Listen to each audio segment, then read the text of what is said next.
It's time to take command with former NFL tight end Logan Paulsen and former Commanders beat reporter Craig Hoffman. What's up? What's happening? Welcome in. It's the Take Command podcast. Logan Paulsen there. Craig Hoffman here. Here, a hotel room somewhere in Los Angeles. An unidentified hotel room in Los Angeles, California, Logan. Yeah, I mean, you're on vacation, living your best life, but you're still grinding it out, and I appreciate that about you. Just always putting the work in. I'm just trying to honor like a Logan Paulsen-esque work ethic. You know, you guys just know him for getting after it, no days off. So I'm leaning in. Like, this show is me and you, buddy, and I got to lean into that. So that's what we're doing out here in California. We're talking about the Commanders. That does mean that we're going to have to talk about this Terry McLaurin situation. The other thing we're going to do on the show today, after we talk about Terry here off the top, is we're going to do something I did on the radio last year, Logan, which was I ranked the top 10 most important Commanders. We did it over the course of like 10 days. You and I were going to do an express version. We're going to do it in 30 minutes. So we have made our list. We will go we decided we're a top-down podcast. So we will start at 1. You'll never guess who that is. And then go on down. So with that said, though, I was sitting at this very desk, Logan, yesterday with not a lot to do early in the morning West Coast time. And on my phone, the free Odyssey app, bosses will be happy on that one. I got a little note. It's like Terry McLaurin talking to the media, and I was like, "Oh, I got nothing for a little bit. Let me listen on in." And what I heard was a guy who sounded pretty upset and pretty hurt. The things he was saying was not surprising. It's consistent with, I think, a lot of the reporting that's been out there. There's a clear disconnect. I think the part where he was most passionate was when he was talking about his age and making the case of why he believes he's worth what he thinks he's worth. And obviously there's a disconnect there with what the Commanders think, because otherwise there would be a deal. The other thing I thought was interesting is there haven't been talks in a while, including it didn't seem like there was a real effort to get anything done by the time minicamp rolled through. That seems a little weird to me, but also if you're like, no, I've heard of that before, I'm very easily convinced to back off of that. But I thought it was definitely interesting. I think Terry was very authentic. I think if I was Adam Peters walking around my office, I'd be like, damn it, just from like a public perception standpoint. But ultimately, like, it does come down to like, what is Terry asking for? What is his agency asking for? What is the team? And like, we still don't know those numbers per year. Ian Rappaport has said it's something in excess of 30 million, but like, is that 30.5 million or 34 million? Like, that matters. And then I think the big one, based off Terry's comments with his age and also thinking about what really matters to the Commanders 3 years from now, clean books to get the biggest deal in NFL history done with Jaden Daniels, hopefully, because that means he's continued to be awesome. I do feel like the length of the deal has to be a big factor here. So that's kind of where I'm at after listening to it yesterday. I have some questions I want to run by you in a second, but what were your kind of general thoughts after listening to Terry talk? Yeah, man, I think it's always these negotiations are always tough, man, because again, it is, and Terry said it a bunch in the interview. It's all, it's a business. And I think you always try as a player to push past that business element. You kind of say, I'm part of a team, and the team is always in opposition to business, right? Business is about maximizing the company, maximizing the revenue, maximizing opportunities for other players down the road, all those different things. And so in negotiations, like, things are said that aren't always pleasant to hear, and I think that's tough. Like, I didn't have any like huge money deals, but I did a lot of 1-year deals, did 1 3-year deal, and stuff comes up and you're like, man, like, that's probably true, but I don't want to hear that, about myself as a player, right? I don't want to hear. Well, and also, right, you have an athlete's mentality of like, okay, even if that is true, like, I'll improve that. Like, pay me for what I'm going to be, because I know I can get better at that. I can get better. And it's interesting, like, I had a brief conversation with a coach about this once, and it's like, it's hard because like, you love the player, you're part of the team too, and you want the deal to get done, but also you have to kind of play the analytics game. And I only bring this up is because Terry brought up his age a bunch, but like, that's a huge factor in how teams work contracts and work contract language and years and total guaranteed money, all that kind of stuff. So like, ultimately, like, I come down on this like with a lot of empathy for Terry, because it's hard. And not only have I gone through it, but I've seen friends go through it, teammates go through it. And ultimately, this is your livelihood. And I want you to get, as a player, like, what you feel you deserve. However, oftentimes that's at odds with the team, and the team it can feel very harsh, but again, they're just trying to be practical. So like, as much as it's hurtful, just try to remove all emotion from it and just kind of say like, this is business. Like, I've handled myself to the best. Like I remember when I was in Atlanta, just to kind of as an anecdotal point, is that the negotiation was not going great. It wasn't like a lot of money. It was like, vet min, kind of, here's some bonuses. I got $100,000 bonus the year before, and I was looking for something similar, and they were kind of like, absolutely not. And they said some things in that I didn't think were very nice, because I played the last half of the year on a pretty significant injury. They were like, your film wasn't good, you're getting old, blah, blah, blah. And I was like, I played because you asked me to. Like, I could have just sat out the rest of the year. And so I called Dan, and Dan was like, thanks for calling me. Like, I appreciate you calling me. And like, I understand what you did, and we appreciate it. And like, just know we value you and we value what you did. And this is part of the process, right? They're going to try and save as much money as possible. They got to extend Hooper. They got to extend all these people. And so it's not personal. And so I think just trying to remind yourself of that as often and as frequently as possible is a huge element of this. And again, empathy for Terry. I understand how hard it is, and I want him to get everything he wants out of this. But just know sometimes the team's goals are in slight opposition, and that can be difficult. Right. And I have empathy for Adam too. And I can talk more about that in a second, but I do think that it's very easy for fans to be like, especially they want to be mean towards you. I'm going to take the tact of being a fan that's being mean towards you, Logan. Well, Logan, you were the third tight end. Like, he's Terry McLaurin. He should get whatever he wants. And like, I will say, there's a part of me that agrees with that. Like, Terry has been the heart and soul of this team. He was a beacon of light during dark times for this franchise. And while that stuff happened before Adam was here, and this front office and this coaching staff were here, and much of it before ownership was here, obviously the first year for Josh, when Ron's final year, wasn't exactly fun for anyone. But like, the dark times were before Harris got here. Like, that doesn't matter, my guess, too much to them, but like, it does matter to Terry, and it does matter to fans, and like, that is hard. And so this is actually, in a weird way, like, where I kind of have some empathy for Adam is that if you ask this question, right, this hypothetical question or rhetorical question, if Terry is still amazing at football, as he said, he's still a 4-3 guy. He's the guy that caught the NFC Championship game slant and took it to the house, the screen, and took it to the house against Detroit. He said he's still 4-3 fast, and he said it with the confidence that that was a man that has been on a stopwatch recently. He hasn't missed a game in 5 years. If he's the heart and soul of the team, if he's done everything you asked, why wouldn't they just pay him? Well, do we think Adam Peters is smart? Do we think Adam Peters doesn't know these things? So like, where's the disconnect? And that's where I have the empathy for Adam, and where I still will go back to, as much as like, I agree with all of the stuff that Terry says, and the thing that every fan, like, if I'm being honest, Logan, like, should Terry, probably based off the pure market value of him as a football player, make $32 million a year? No. Would I, Craig Hoffman, general manager, pay him $32 million the next 2 years before I have to worry about that Jaden extension as a thank you for being Terry freaking McLaurin? Like, honestly, considering their cap situation, if I don't feel like I need that $2 million, which they definitely don't this year, I'd have to take a closer look at next year, but there are no major extensions coming up, I probably would do that. But then if that's all the case, and we also all agree in this Commanders universe that Adam Peters is really freaking smart, he's very good at his job, then what is being asked? Like, what is the disconnect? And that's what we don't know. And that is where, like, how your agent translates information to a player can affect how hurt they are, where, what the conversations are. And like, that DK Metcalf deal, like, if I'm Terry, I want more than that. But like, that deal was a joke in many ways. Like, what the player understands about salary structures and cap structures, like, this is where it gets really hairy and the details matter. And where on some level I think both sides can be right, even if they seem diametrically opposed.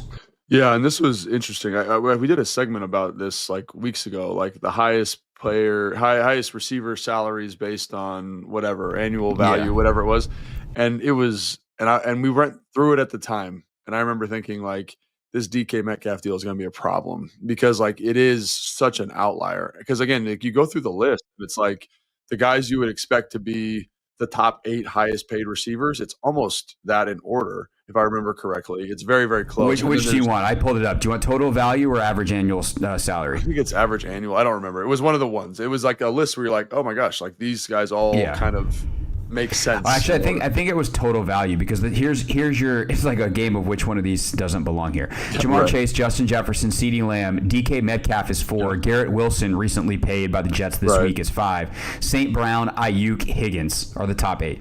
Right, and Higgins just got redone, right? So like it was, I remember thinking like those 4 dudes, and then DK Metcalf to me is kind of in the wrong zip code at that point. And I like DK Metcalf as a player, but I don't think he's in that same pantheon. AAV is bad too, actually, because DK's technically got 33 AAV, which is very high, but it's like the structure of his contract, for folks that didn't hear that episode, like that's not how the salary cap is actually going to work, and there is a chance that this turns into a 2-year $60 million contract, even though on paper it is 5 for 135. Yeah, so the reason I bring this up is because like the best receivers in football are the 4 guys at the top of that list, probably AJ Brown. Yep. I would put Amon-Ra is probably in there too in some capacity, and then you could kind of argue who the next, I'm probably forgetting somebody, but who the next guy is, right? And so the reason I bring this up is because, you know, Terry, if I'm Terry's agent, I look at it and I say, we are more valuable than DK Metcalf. Like, just like full stop, no issue there, right? Like, we've just been more productive. We've been healthier. We've been more quarterback agnostic. Like, we deserve more money than him. But if I'm the team, if I'm Adam, again, this is where the empathy for both sides is important, because I think Terry is doing what's best for Terry. Terry's agent has a really legitimate argument that he should be paid more than DK Metcalf. Like, to me, it's not even a debate, but that's a bad deal. That's a bad deal for the team, the DK Metcalf. Well, here's the thing, though. It's not a bad deal for the team.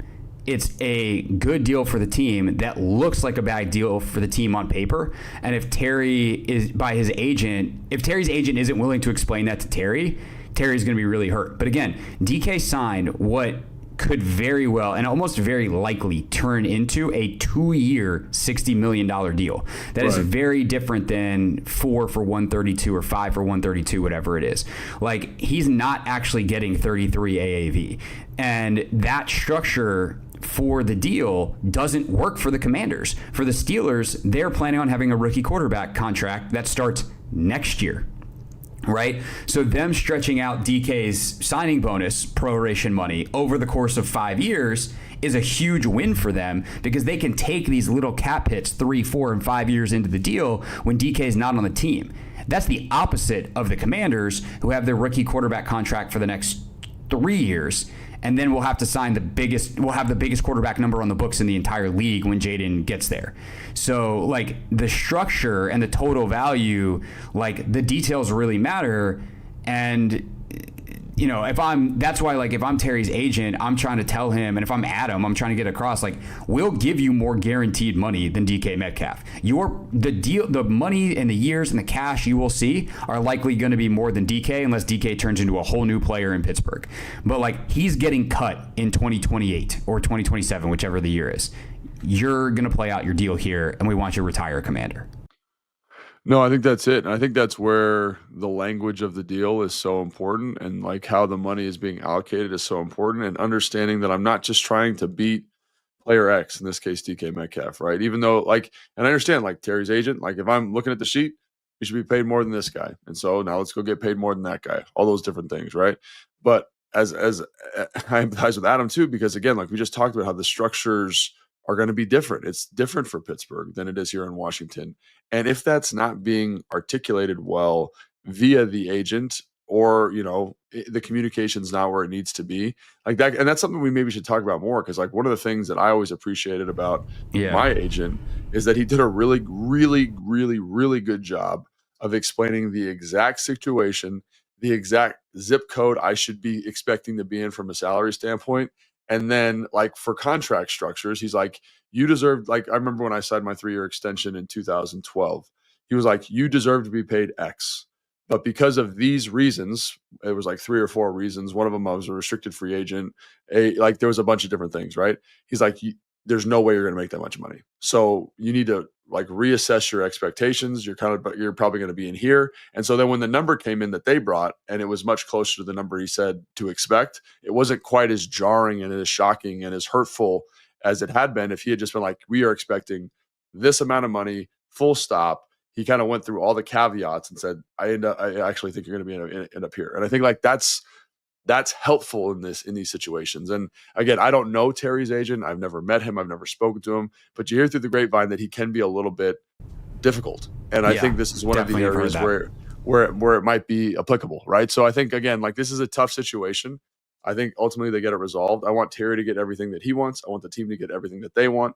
I just knowing negotiations, like this is part of it. I'm trying to think of a good example. It's like basically if you're up for a new contract at work, they're going to try and lowball you and you're going to feel hurt. But here the money numbers are so big and you get to know everybody else's salary that has your same position. So it's like, well, this guy's getting way more than me, right? And it can make the process tough. So as a former player, I want the players to get a lot of money. This is what you're doing. And I want the team, because I'm a fan of the Commanders, to make good business decisions. And I think you articulated that really well, is that like, I trust Adam. I trust that he's going to handle this and this is the other thing that's important to know too. Like I've interacted with Adam in these kind of settings and he is a good person. He's not going to say things to be intentionally hurtful, right? Like that's just not who he is, right? He cares about the person. And that's one of the things that makes him special. And that's not me talking. That's everybody that I've ever talked to who's knows Adam, they say the same thing. So just understand, it is you talking as someone who's been in that chair. Correct. But it's like Terry's a good dude, Adam's a good dude, and this is part of the friction of making these contracts happen. It's just part of it. And hopefully it gets done sooner rather than later. But again, like this is why it's difficult. And I point to the DK Metcalf contract because that is going to make it a little bit more difficult than probably needs to be, because there's this kind of outlier number here that if I'm Terry or his agent, I'm like, we need to be more than that. And if I'm Adam, I'm like, that's a bad deal in the sense that it doesn't fit our current structure. Right. You're looking at the wrong metrics of that deal. Stop looking at AAV. Stop looking at this. He didn't actually So look at the total guarantees, which for DK, let's see, where did that go real quick? Let me just resort that column, hit the old backspace. Guaranteed at signing, DK got $60 million. Beating that, to me, for Terry, should not be that hard. So that's the number that I think I'd be looking at. The practical guarantee, like a lot of the, guaranteed at signing. Amon-Ra St. Brown only got 34, but his practical guarantees is 77. So like DK was 60 and 60. Like you can do the guaranteed at signing, here's a huge chunk of change deal, and also guaranteed at or the practical guarantees, and you can beat DK on those numbers, but you're not going to beat total value. You're not going to beat the average annual salary, which is the number that a lot of people care about ego wise. And Terry kind of talked about that. It was like, the money is how they show that you care. It's not to me about getting extra money. Like, yes, I want to take care of my family for generations, but like, I'm not going to sweat an extra whatever. It's about being able to say like, I'm one of those dudes. And I think that if he's too focused on that number and DK, then this is going to be a really tough negotiation. I don't know how you square that. But hopefully they get it done, because Terry is really important to the Commanders, which we're going to go now to just how important he is to the Commanders.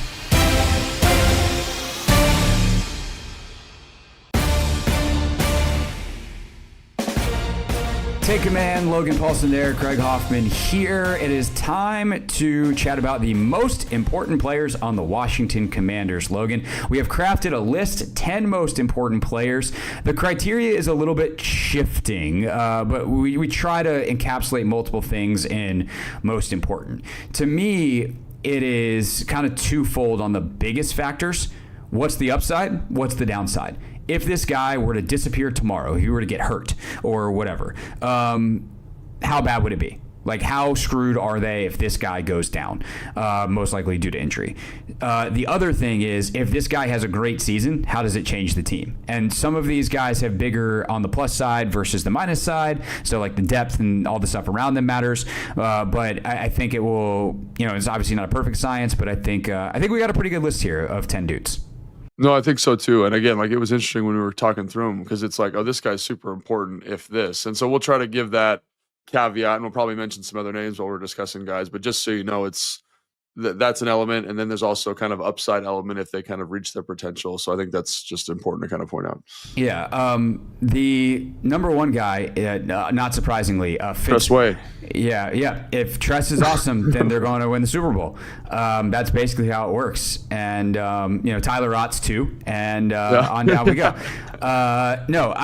With Jaden, Jaden's actually the perfect example of the rubric. We don't need to talk about Jaden a lot because it's obvious, but if Jaden is amazing, he's going to have a big impact on their season. If Jaden were to miss some significant time, Marcus is fine, but right. He ain't Jaden freaking Daniels. So he becomes number one. Anything else you'd like to say about the importance of the quarterback in professional football? I mean, we could do a whole show on why it's important, but again, sure. They touch the ball every play, and again, the way that he handled himself last year, the composure, the leadership, the playmaking ability, the consistent decision-making, the no moment's too big for him kind of mentality, the consistent improve. I did a breakdown for Command Center, and it was crazy watching his big-time throws because it was deep ball, outside the numbers. Then as the year went on, probably week 8, 9, over the middle of the field, digs, high crosses, and it just saw a maturity, and that's cool to see a guy who's uber talented find ways to improve and get more comfortable in the offense. So again, he was the straw that stirred the drink, you know what I mean? And Cliff did a great job of insulating him. If he can take the next step. But then also the stuff he does outside of structure, it's just he ticks every box. It's why he was just rated the 5th best quarterback in the league by NFL people, and he's going into year 2. Yeah. So again, this one feels self-explanatory. If you want more analysis on this, leave a comment. I guess we could do something in the preview show for training camp. But this feels like he's a quarterback. He's good. He's a playmaker. Got it. Check. Got it. Yeah. Right. All right. He's also a captain for whatever that's worth. Laramie Tunsil is who we put at 2. That's where the real debate began, Logan. And you kind of were I'm thinking Tunsil. Was I was too. Why were you thinking Tunsil too?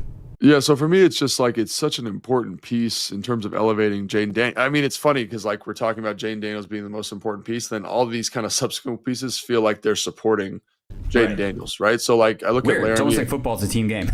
Right. I look at Laramie and I look at what he allows this offense to do from a pass protection standpoint. Even though he struggled last year, he was still top 6 pass protecting offensive lineman. You look at his sack totals, they're still cartoonish. Obviously, the penalties are something that you need to kind of keep an eye on. But I look at him and his ability to win one-on-ones in the pass game, his movement skills, his presence alone, again, just little stuff. We can get more eligibles out in routes. We can run deeper concepts. We can attack the middle of the field more. All the things we talked about, getting better on first and second down, his just being there allows you to do that, at least on paper. He's got to play well, all those different things. But I look at that, and again, that piece is it's not as hard as quarterback, obviously, but there's a reason that offensive linemen and pass rushers go early in drafts. It's because they're impossible to find, right? I saw a statistic, we were getting ready for the draft. If you don't draft a left tackle, you don't get left tackles. And so to go out and find a guy like this could be revolutionary for this offense because it gives Jaden more, think about the stuff Jaden does well. He does not. He's not one of these guys like Joe Burrow that's going to navigate the pocket and dip and reset and do all this stuff. He needs a little bit of space. That's what this addition, it allows him to be himself. It allows Cliff to get more guys in the route concept. It allows you to run more screens. All these things that this offense does, he encapsulates it. So if we get a Laramie Tunsil that is, again, there's been times in his career he's been a top 3 player at the position. You're talking Trent Williams, Tristan Wirfs, Laramie Tunsil. And if you get that kind of production, he's a playmaker that we haven't seen here in Washington since Trent Williams. So again, this one feels self-explanatory, but again, a little bit more nuanced because he's an offensive lineman and not a quarterback. Yeah, the only thing I'll add is it also has the trickle-down effect. There's another lineman that will be later in our list that gets to be on this list in part because of Laramie Tunsil. And so the trickle-down effect it has on the rest of the line versus trying to find a solution or have Coleman at left tackle again and hope that it goes better than it did last year. I think Brandon played well last year, but that's very different than the quality that Laramie Tunsil will give you. All right, 3rd on our list, Marshawn Lattimore. If he's good, everything changes defensively. The pass rush gets better.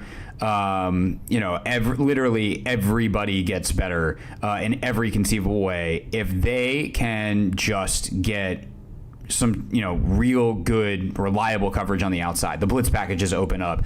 You can put help in other places. Just the upside is really where it is with Lattimore. If he's not good and really not good or misses time, the depth at corner, I think, gets squirrely on the outside pretty quickly. So that is also a part of this. But to me, it's more about what happens if he's good than the downside of him being bad.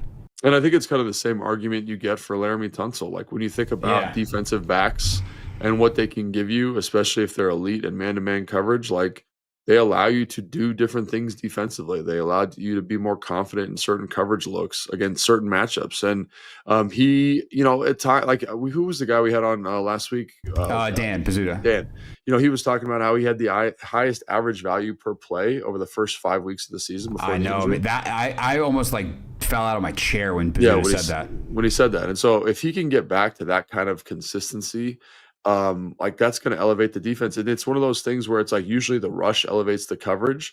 But in this case, if he's playing that well, and again, you go back and watch him, he's doing a lot of good stuff, but that's going to be huge because then you get better matchups for Trey Amos. You get better matchups for Mikey Sanders still. That's what that piece allows you to do. It just kind of moves people down the pecking order in terms of matching up. And so I think about the floor and how it just raises immediately if he's playing well. And then let's not start talking about the ceiling because he's going to turn the football over. You're going to get more blitz packages. You can do different stuff. And so I think that his addition to the defense gives you a red chip, blue chip type player at a position of extreme value that's going to impact every game, every single week in a division where you need it against some like Malik Neighbors, AJ Brown. So to me, this is a CeeDee Lamb. If he can win some of those, and he doesn't need to win them all the time, but if he can just kind of be even, hold AJ Brown to 5 catches for 65 yards, that's going to be no fights. No fights. That's going to be a huge deal for this defense. Again, kind of in the same way that that a left tackle does. It just maximizes the rest of your secondary. Right. And again, the help principle of it, if you don't have to help Laramie, then you can either not have to help anyone and you can get more receivers in the route, or you can, help Josh Connerly, the rookie. Right. The same thing. If you have Lattimore that can shut down a side, and even you could do the old Belichick thing. Let's put Lattimore on the 2 and double team the 1 with Trey Amos. But Trey Amos going to need help sometimes because he's a rookie. And Mike Sanders still, he played in the slot to start last year. It didn't go spectacularly, but how does it go in the readjustment there? So I definitely think that Lattimore is a really significant game changer, which is why we put him 3rd. Number 4 is Terry. And we just talked about Terry through the contract lens, but I think sometimes we can almost forget how important he was to this football team last year. And again, if you want a stat to really talk about this, Amon-Ra St. Brown led NFL receivers in EPA or total EPA last year by 78,000 miles. Number 2 was Terry McLaurin. He was better than everybody but Amon-Ra St. Brown. And it showed up in the fact that he was constantly making plays deep down the field, in the red zone. He is, and we'll talk about Zach Ertz here in a few. He's unsurprisingly on this list as well. Zach was enormous in key situations, but so was Terry. And I think when this offense really took off last year, it was when they started to focus on getting Terry the ball a little bit more. And at times that it struggled, he wasn't getting the ball. And again, you can go back and listen to our film reviews if you want of the why on some of that, which sometimes is Terry needs to be better, but sometimes it was play calling, whatever. But if you talk about importance, to me, it's pretty self-evident that when he's cooking, this offense is electric. And when he's not, whether it's coverage based, whether it's play call based, whatever, this offense can really struggle to score in the ways that it's going to need to be successful in 2025. Yeah, I totally agree. And I think the thing with Terry that stuck out to me, again, I was doing this breakdown. So you watch explosive plays, you watch big time throws, and you're kind of going through the list. And you're a lot of these are Terry, over 70% are Terry, right? Down, just straight go balls versus quarters, or hole shots versus cover 2, or here, again, Cincinnati, big play moments, game changing moments. And There's the RPO that he catches versus Pittsburgh. Like, there's a lot of stuff that he did in terms of adding explosive elements to the offense. Everyone talks about, and they should, the little swings pass he catches against Detroit and takes it to the house. Like, and for an offense that seemed to try to take steps to become more explosive, bringing in the offensive lineman, bringing in Deebo Samuel, finding yards after the catch, like Terry was the lightning rod in terms of explosive plays last year. And so in terms of like EPA per play, like it makes a lot of sense to me after rewatching a lot of what this offense did well, quote unquote. And so, yeah, like I think, having him around for that element is going to be huge. And again, like, one of the quickest ways to get your offense floating quickly is to find explosive plays, right? And Terry did a great job of that last year. And if you were to lose that for whatever reason and not be able to replace it with good playmaking football players, it would be very, very challenging. So I think that's where, again, like we're not even talking about the leadership, we're just talking about production, but like both of those things are important. Well, I do think that's a really great point too, and that's going to come up a couple guys from now on the leadership front. You'll never guess who that one's about. But like the example he sets, how he elevates everyone, the tone he sets. He's not like Terry has gotten more vocal leadership-wise as his career has gone, as tends to happen. But he's not a guy that's always out in front of the room. But, oh, man, when he speaks, do people listen? And that is definitely an element of why he is number 4. All right, last one of the first half, and then we'll get to our final 5. Daron Payne coming in at number 5, Logan. I think that's probably higher than some people might expect, in part because, like, there's a little bit of like Daron being a part of the furniture. Like he's been here so long and then people just like overlook how good he still is, or like they're disappointed because he didn't, he had the 111 sack season, whatever. Like I think people have now in our market on some level underrated Daron Payne because he has not taken another step to become like truly one of the elite defensive tackles in the league. But this is still an excellent football player who is very disruptive at times. And if he is really good this year with some of the structural changes around him and personnel changes around him, and not to mention it is a contract year for all intents and purposes for him, that is a huge game changer for this defense.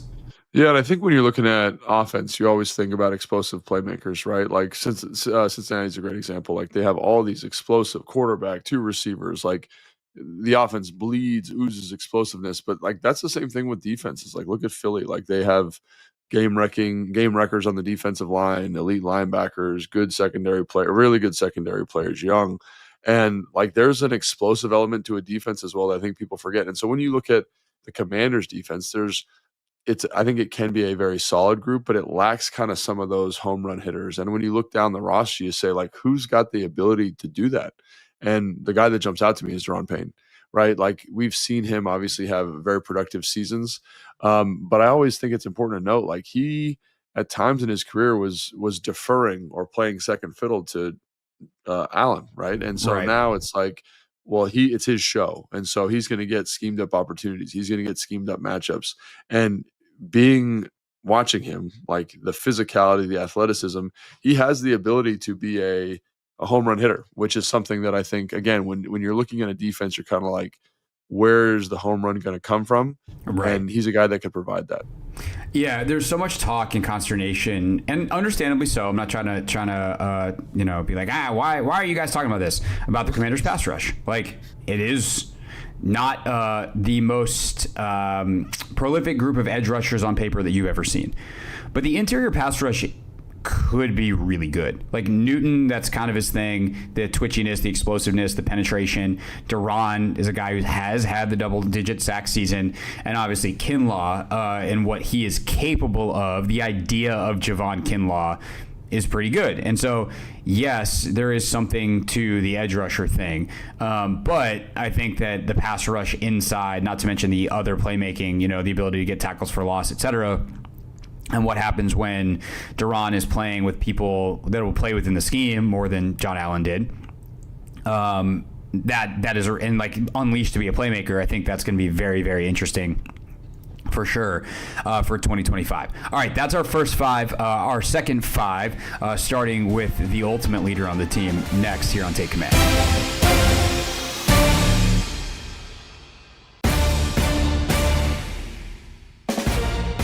Take Command podcast. Craig Hoffman here, Logan Paulsen there. We've counted our 1 through 5 most important commanders. Let's hit 6 through 10, Logan. Starting with C on his chest, 54, Bobby Wagner. He's very good at football, Logan. He has been for a long time. He's going to the Hall of Fame. Everyone knows who Bobby Wagner is, what he does. But I think within the current construct, like to me, what elevates him over some of the guys we're going to name next is what happens if he's gone is everybody gets worse. Like when you take out the central computing brain of Bobby Wagner, the ability to identify, the ability to get guys lined up, the ability to know a quarterback's and another team's checks, like all the mental stuff, on top of the fact that he still played well enough to be second team All-Pro last year. Like, yeah, he's the 6th most important guy on the team. No kidding. And like in some ways, it's a surprise he's this low. Yeah, and I think the thing about Bobby, again, like the leadership is off the charts. The command of the defense is off the charts. And I think he's still got some good football left in him. I think is the other thing too. And I think they made some decisions this offseason. We talked about becoming more consistent on first and second down. And one of the things that stuck out to me is like, Bobby is still a tremendous tackler, like really a tremendous tackler. I think he lacks a little bit in coverage at this point in his career, but that's kind of to be expected. I think he's a great blitzer. And one of the things I thought is like when you bring in a guy like Dietrich Wise, when you bring in a guy like Goldman, when you bring in a guy, you're expecting a development from Drazan. Obviously we just talked about Duran. Like you're getting more consistent players on the defensive line because watching film of him last year, like everyone's like, oh, he's out of position on this or he's struggling versus this. One of the things I thought is like, man, if this defensive line plays just more consistently in the right spot, he's going to be very productive. So I think the team still believes that he can be a very consistent football player. So, and I would expect him to be better because you're going to get more consistent play from that group up front. So I'm really excited for him. And I think it's obvious as to why he's on the list. Because again, if he's out, I think like you said, maybe you don't feel the physical loss of his play because I think Jordan McGee can do a lot of the same stuff physically, but it's the emotional leadership kind of guiding you, getting you in the right stuff. Like there was a bunch of plays that I watched last year. I'm like, he's the emotional lightning rod for the team. Like you can feel his leadership and you can feel his intelligence on every single play. So I think that's more what we're talking about with him potentially being out, right? It's not that there's a huge loss in physicality if someone else were to come in. It's just the mental kind of intangible stuff that he brings is very, very valuable. Right, but there still would be a physical drop-off in terms of consistency, obviously. Like when you go from Bobby Wagner, who knows everything, to Jordan McGee, who, relatively speaking, knows very little because he has barely played NFL football. Like Jordan's a smart kid. I'm not trying to be overstate it, but like he doesn't have a file. Bobby Wagner's file is as good as any file that of someone who's played in the last 2 decades. Like Luke Kuechly, and I'm sure I'm forgetting like 1 or 2 other guys. Like that is the level that Bobby Wagner is on, and so you would definitely lose that. I think your point about how good of a tackler is and the physicality that he brings, like that dude will thump, like old school style thump in a way that doesn't feel like happens as consistently in the NFL anymore, and that is something that was an identity piece of this team. I'll talk about that more with Frankie Louvu in a second, but first, tight end time, Logan. Number 7. That was my tight end dance, by the way. Zach Ertz. He was hard to push down this far, frankly, because he was so prolific on 3rd and 4th down last year and red zone. Like his situational excellence was why this team was situationally excellent. And for a quarterback in his rookie year, now his second year, to have his favorite target back, he's kind of his safety blanket. I mean, obviously Terry's got an element of that too. Terry's like Jaden's, like explosive toy where the parents are like, let's make sure that thing doesn't blow up. Zach is just like, oh, safety blanket, we're good. He comes in at number 7. Yeah, and this one was tough for me to put him down here. Like I really wanted him to have him higher because I have a lot of anxiety about what this offense is without him. And it's hard for me to visualize it without him in it. And because of the things you talked about, like he was so good last year, especially down the stretch, 3rd down, red zone. And when you talk about the situational excellence, like I look to him, and there's not a lot of other people in the offense at the moment that bring that same level of efficiency and bring the same level of consistency that he brings. And so to me, I'm like, if he goes out, if he's missing any kind of extended periods of time, like who's stepping in for him? And I don't have a great answer for you. So to me, he's, in terms of last year's success and applying it to what I think this offense will be in 2025, like he is a critical cog. And I think someone that they are constantly thinking about. Like, I think that's one of the reasons Ben Sinnott's development is so important, because you need piece like this in the offense. And like, I think about what Jordan Reed used to do, or, like Edelman in New England, like these pieces that are just so situationally good, like they drive offenses in the modern era. And so like it was different than an Edelman or a Jordan Reed. Like it was very Zach Ertz in terms of style, but I can't overstate like what he did on third down, red zone, and the consistency that he did it with. It really was like, it was awesome. And so the fact that if he were to miss any time, I'm not sure where that level of production comes. And Cliff's a smart guy. I'm sure they have something lined up in the books for him, but definitely an important piece. Yeah, I mean, there were times I feel like he was a little slow last year by like a nagging thing for a week or two, and it's like, oh man, or did he miss 2 games or whatever it was? And it's like, you're like, oh, they're gonna try to use Jamison Crowder there? Like, what do you do? Yeah. And so like, guys like Debo, obviously we'll see what Jalen Lane is, we'll see what Luke is in year 2. So there's like receiving options of like, who do we put on the option route on third down? But the coverages you get for those guys are different. Like you're having them guarded by corners, not by linebackers or safeties.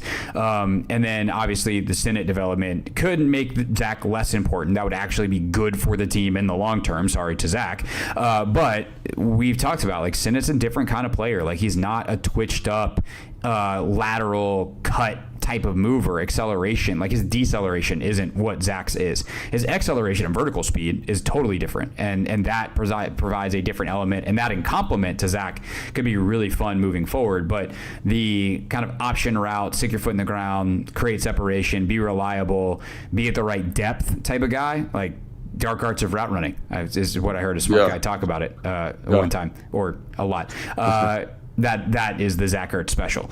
All right, number 8. Now we circle back to the defense and we circle back to Frankie. I thought about in some levels I consider Frankie as high as like 3 or 4 on this list, because the upside play of like what he is as a pass rusher. But I also don't want to lie to myself and the audience. I think Frankie is an excellent blitzer. I think the idea of him on the edge, at least last year, was better than the reality of him on the edge. Again, like very good pressure, but a lot of that came from like blitzing linebacker, not from stand-up edge rusher.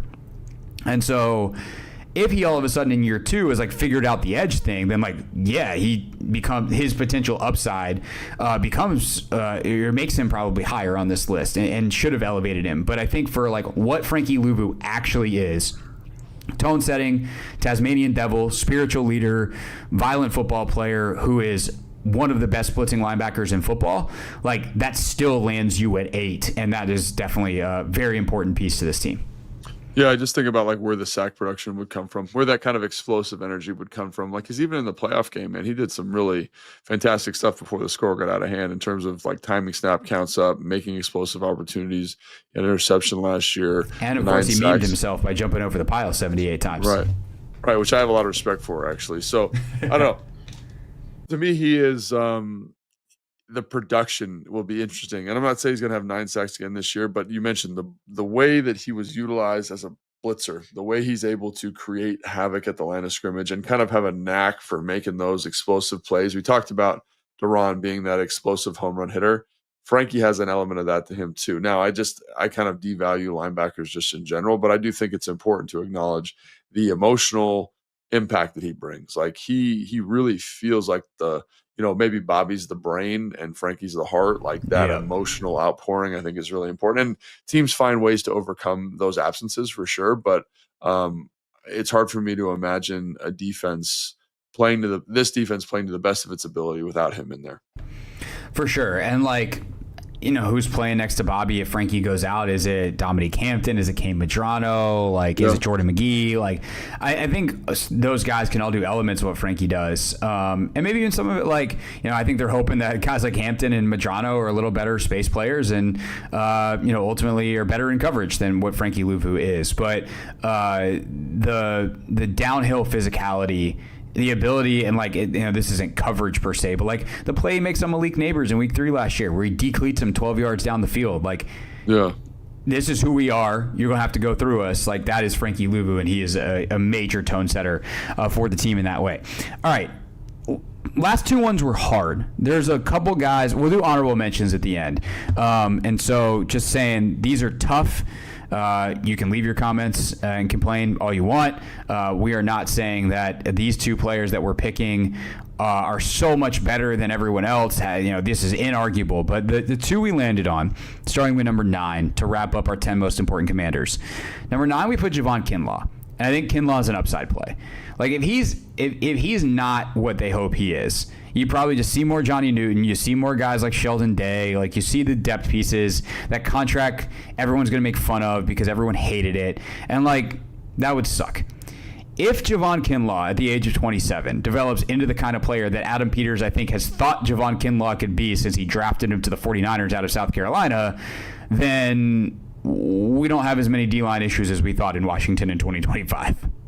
Yeah, and I think this is an interesting one because, again, like I go back to maybe of any player that they brought in this offseason, like including Deebo Samuels, like the explosive version of this player, I think is team changing, right? You just see my file on him was very small before he signed here. So I go back and I watch the TFLs, watch the sacks, watch games, and there are moments where you're like, this dude could be something extremely special. Now it's the injuries, it's the inconsistencies. I also think it's the utilization. Like I talked to someone up in New York who played with him when he was a Jet, and they were talking about utilization. It's like people see how big he is, they just put him at nose. He's not a nose. He's a 4-eye, 5 technique, wide 3 type of guy that hits home runs, right? That is not he's not your like every down, super consistent type of player.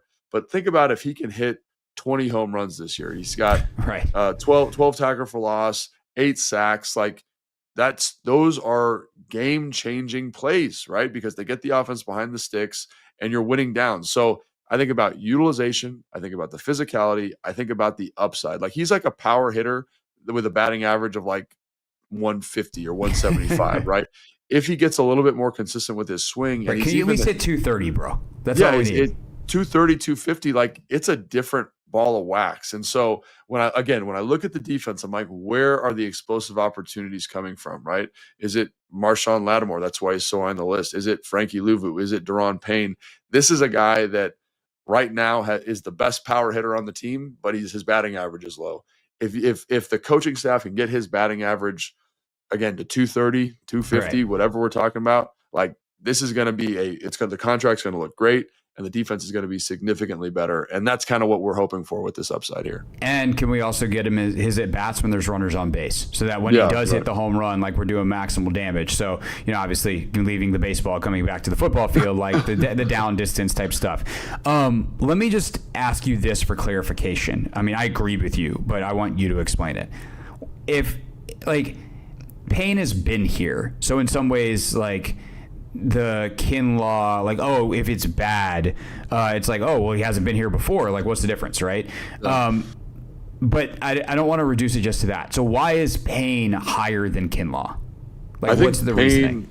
I think Payne's ceiling is, I don't know if it's ceiling higher. I just think there's the potential for I actually feel like his floor might be higher. Yeah, it's more consistent. Like, he's a more consistent player.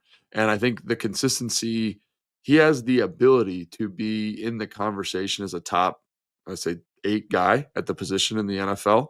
And in a era where that's becoming more important, the shortest line of the quarterback, getting a disruptive guy in there to keep guys off Bobby Wagner, but that can also make his own pay. I just think it's a different type. Like with Kinlaw, I'm saying it's strikeout or home run. With Daron, we're getting singles and doubles, and we're getting a well-rounded hitter, just to continue the baseball analogy, just as a point of reference. And so I think that's why he's so high. And it's because I do think they're going to be he's a guy that feels like they're going to be able to build the defense around a little bit, not, elements of it. And so I think that's why he's so much higher. And I see the shape he's in. I hear what Joe Wood Jr. is saying about him. And I'm like, yeah, man, this feels like it could be something really, really cool for Daron. And then because Kinlaw's at 9, it's literally because the ceiling is so crazy high, we just got to get the floor to a spot where he can actualize on some of that ceiling stuff. Which means, again, not hitting more home runs for Kinlaw. It's like, can you get an occasional single? Can we just get on base a little bit more? Can we hold up the block? Can we eat the double team? Can we not always go for the penetration? Just hit the assignment. And you hope, we talked about with Duran, like, hopefully it's better playing next to not John. Like, Kinlaw can't just turn into what John was, and that diminishes Duran. So, that's something to watch for sure this year. All right, last but not least, last that gets a number, and then we have a couple of honorable mentions. Sure. You wanted to pop Brandon Coleman here at 10, and I don't disagree with this. I think last year I had him even higher because he was playing left tackle. This year, going to be playing left guard. But why Coleman over? I'll just go ahead and name the honorable mentions. We can talk about him briefly in a second. But Debo, Biotish, Mike Sanders still. Why Coleman? I think, again, this kind of feels like a Kinlaw thing, like I'm hitting home runs. And I think the ceiling of him, like we talked about him at tackle, like how he did a serviceable job, but also how we think his home is probably more guard because of the movement skills and because of his body type. And I think about what Cosby became at guard, right? So think about this team this year, but also in 2026. You have Cosby, a borderline Pro Bowl player, and a player in Coleman who could also be a borderline Pro Bowl player. And so I think if you get shades of that this year, you get guys that can win one-on-ones with Carter up in Philly, right? We can kind of take Dexter Lawrence out to the woodshed because we've got two good guards and a center. Like, think about how the dynamic of this changes, right? If he takes that step, you have a top 5 player at the position, Laramie Tunsil. You get a borderline Pro Bowl player in Brandon Coleman. We all love Biotish, Cosme, and then you've got a first-round pick in Connerly on the perimeter. Like, the complexion of the offensive line is totally different. And so we talked about the LA Rams and what they were able to do to Philadelphia last show. Like, that's kind of if he takes that step, that's what you're looking at. He's 335 pounds. He's 6'5". He's a big dude and he can move. So, like, that to me is like, I get my mouth gets watering, right? When I think about what this becomes if they're able to get the best out of him. Now, it should have probably been / Debo Samuel, but like that, the ceiling of what Brandon Coleman feels a lot like Kinlaw, and that's why, and what it does for the offense long term, what it does for Jaden Daniels long term is also a big deal. Yeah, I think the other thing too is, like, sometimes we talk about the upside and we talk about ceiling, but like the floor, as long as his technique and stuff is set, just because of his strength, like Nick, I love Nick Allegretti, great dude, but like he's on the lower end. Yeah, solid football player. But like, that dude scraps and claws to make it work. Brandon Coleman does not have to scrap and claw in the same way that Nick Allegretti does because he's a significantly better athlete. And so if you just don't get bowled over at left guard as often, like, again, the pockets, and especially for a guy with Jaden, or a guy like Jaden who isn't the greatest, it's so funny because of how well he moves outside the pocket and how well he escapes the pocket, but not the greatest pocket mover. It's kind of the one thing in his game where you're like, that's a significant area where he can improve. I just think of what that does for the offense on that front. I would say if we did 11, hooray, round numbers. We didn't really talk about the order of Debo, Biotish, Mikey. Those are the other guys we wrote down, and we forgot somebody, then by all means, let us know. Like Trey Amos would probably be on there for me too. But those kind of guys. I feel like Debo would have been next. He's the guy that to me is the hardest one to leave off. Debo could have been any of those spots, like any of the last 3 spots. I think I could have put him in there because, again, like, if he's healthy, if he's in shape, if he's playing the whole year, like, what he brings from an explosive physicality standpoint, like, if you've got time, man, just go watch a highlight of him and his way he runs the ball, man, like what it's going to do for this offense. The best version of him is going to, we talked about being better on first, second down. We're going to talk about better being with explosive plays. He does all 3 of those things, right? If you get the best version of him. The reason that he's not higher to me is because I do think Jaden Daniels is going to help offset any kind of deficiency in receiver play, as long as it's not crazy dramatic. Like, we were kind of having a little thought experiment about, like, if there's no Terry, if there's no Noah Brown, like, what is actually happening? I think that becomes a little bit detrimental. We don't think that's going to happen, obviously. I think you can overcome that, but the best version of Debo, even as a C+ version of Debo is going to help this offense tremendously. Kind of normalize some of those variables we talked about with Dan the other day. Yeah, for sure. And the easy button factor, but I also think if you think about like the downside, one, this offense was very good without him last year. And so while you lose some of your easy buttons, theoretically, that's you can still be productive without the Debo specials, but also how many of them can you plug Jalen Lane in? Like, I don't know the answer to that yet, but like, I do know Jalen, like the one thing that you can do in college and that you can probably still do in the NFL, if you're the kind of athlete Jalen Lane is like have a feel for making people miss and doing that kind of stuff. Can you run as many people over? No, because there's better, bigger, stronger tacklers, but like 4.34 is 4.34. And Jalen Lane's ability to have vision and feel and speed and power, like they're hoping he's Debo light and he develops into like Debo over the long term. But like, if let's say Debo is only a C+ version of Debo, how different is that from Jalen Lane, rookie Jalen Lane? I don't know, but it doesn't feel like you lose that whole element of your playbook because of that. And, you still have Eckler for the screen stuff. Like, you have a lot of different stuff. All right. Biotish, I mean, the relationship he and Jaden have, but part of the reason that Biotish didn't go higher is because unlike the drop-off last year to Michael Dieter, which was enormous, Nick Allegretti's played some center, and he has a ton of experience. He's a much better football player, respectfully, than Michael Dieter. So that's anything else. Yeah, anything else we want to add to the Tyler Biotish file? I love Biotish. I was super impressed with him last year when they signed him. Not really sure what you're going to get. I just thought you saw a guy who great command of the pass game and the run game as a center in terms of calling protections and calling and directing runs. And then you saw more athleticism than I thought, and they let him utilize that pulls. Kind of some back blocks. They did a great job also. I think he's been a really nice addition. And it's one of the things, like when you're talking about where the offensive line could be, like how much better is he going to be with two excellent guards near him? Like, Facts. It's going to be fun to talk about. Yeah. So, and then last guy that I want to mention is Sainer still. In part, you get his depth, the depth behind him. I don't know the Sainer still to Jones drop off in the nickel, how significant it is most weeks, but the upside of what Mikey can be as a playmaker, and obviously what he brings from a leadership standpoint, is a young guy, the fire, but he just has a knack for making plays. And like, if he's awesome, that does change their defense in a very, very significant way. On some level, you have to, when you're making a list like this, though, you have to do some predicting. And like, how likely is it that in year, call it year 1, year 2, because he played outside last year in the nickel, is he going to unleash what he eventually will unleash? I think we're probably still a year away from like the more prime looking Mike Sainer still. There's going to be some ups and downs, I feel like, and that to me like drops him down the list. I'm just kind of factoring that in as part of it.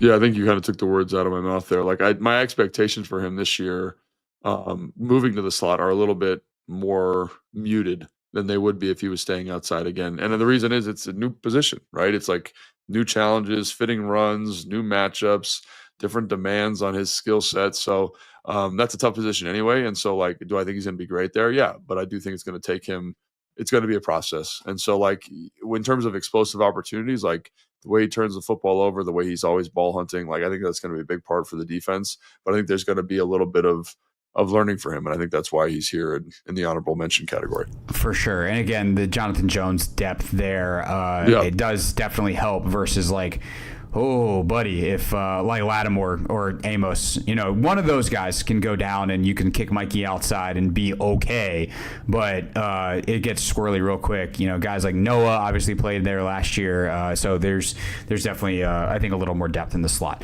All right, that's the list. That's our show. That's the podcast. Holy crap.